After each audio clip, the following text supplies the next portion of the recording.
swept their opponent in the finals. No team has ever swept the conference finals and the finals. They've also rolled teams basically all year. And this is best point per game differential all time, including the playoffs. These are legendary teams, and they are coming in fourth behind the Bucks, the Warriors, the legendary 96 Bulls, then it's the Celtics, then it's the 71-72 Lakers. So, Brou, would a sweep make Boston a historically great team? Not for me. For me, the only way they can be historically great is if they go on, win one of the next two championships, or maybe even become like a mini dynasty or a dynasty. Like right now, I can't look at them and say that because they don't have that historically great. They got Hall of Famers, and they probably got 4 Hall of Famers. Right? It'll be if they win which they're going to win. Right. Not guys who are Hall of Famers if they stop today, but guys who are going to end up being Hall of Famers. I mean, Tatum and Brown are going to be Hall of Famers. Yep. And I think Drew with 2 rings and, great defender and all that. And then Horford. People thought Horford might be even before.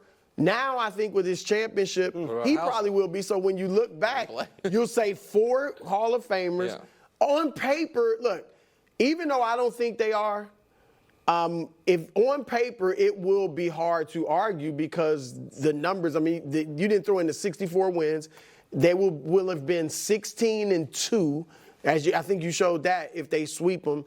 The only team ever to sweep the conference finals and the finals, beat a team with 2 Hall of Famers, one of them who knows how high he could go in the rankings as far as Luka Doncic.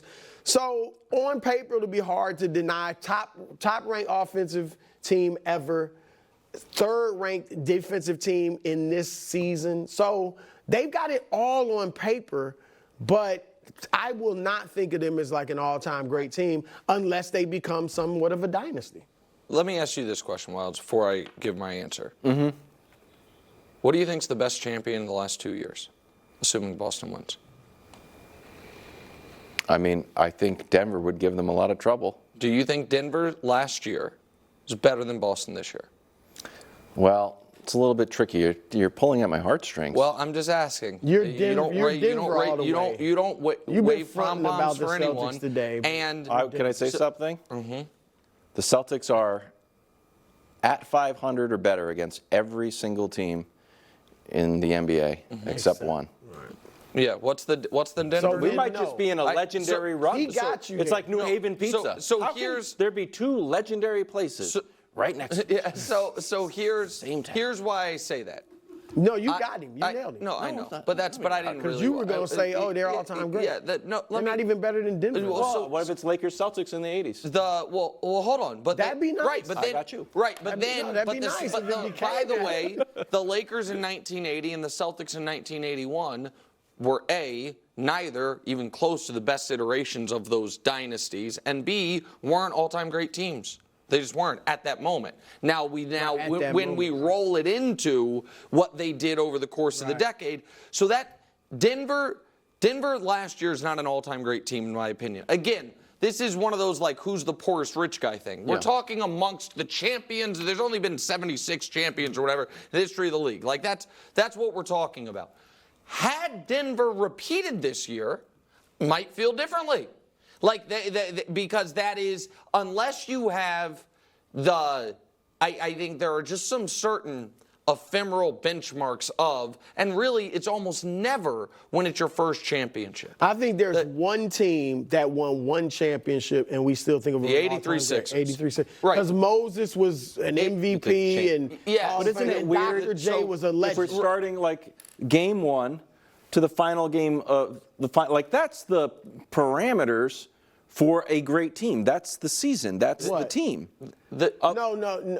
I think it's odd to be like, well, I need to extend it out and extend it this way. It seems unfair. You're saying 1 year. No. It should be year by year. So I understand. I don't know another way to do it. Right. So I get that. You did it that way when you did your. Right. So I get that. But even by those parameters, just cursory, bare minimum since 1980. The 83 Sixers, the 86 Celtics, the 87 Lakers, the 92 and 96 Chicago Bulls, to me those are the 2 best Bulls teams. I know they won 69 and 97, but I'd take those 2. The 01 Lakers, the 2013 Heat, and the 2017 Warriors. Those 8 teams are definitively better than this Boston team.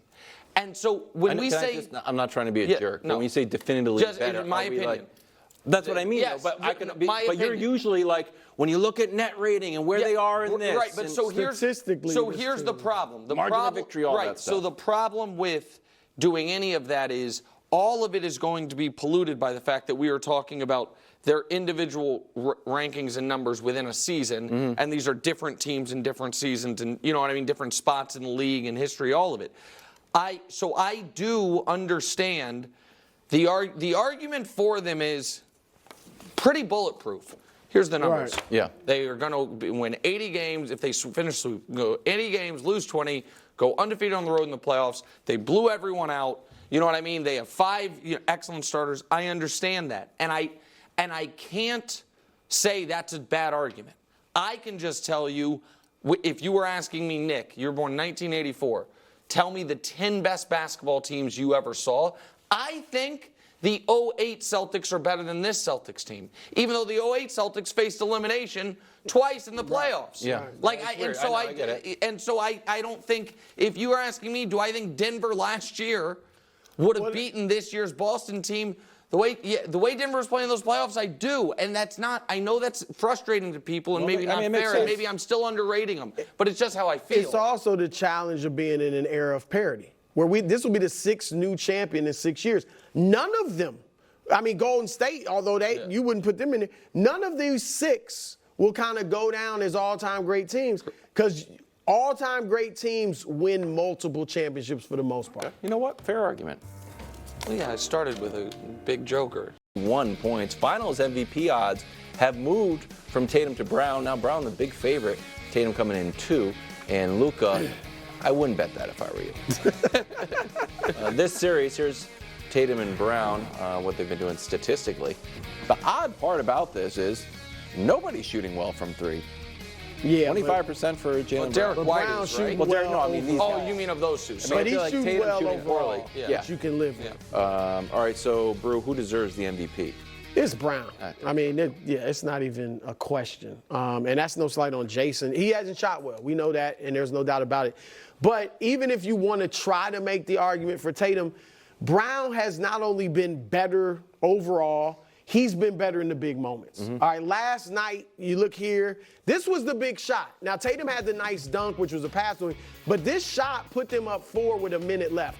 That kind of, I thought, sealed it. Now, Dallas wasn't dead completely, but I thought that was it. I think technically Tatum's dunk before that was the game winner when you look at points, but that shot really did it. And then in the fourth quarters, Nick, of the last 2 games, Brown is 7 for 12 with 15 points.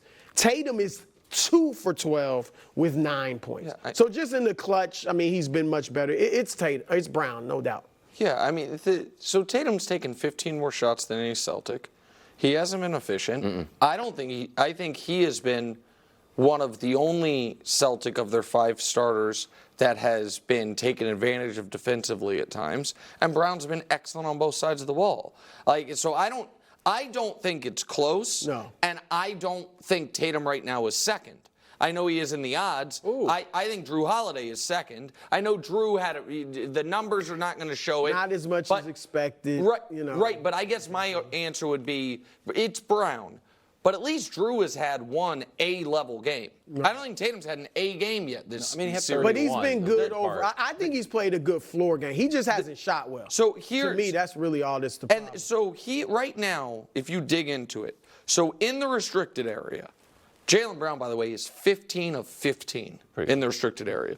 Tatum's 14 of 23, which is just right below the league average, but it's fine. Outside of the restricted area on 2s, he's 1 for 14. so that's mid.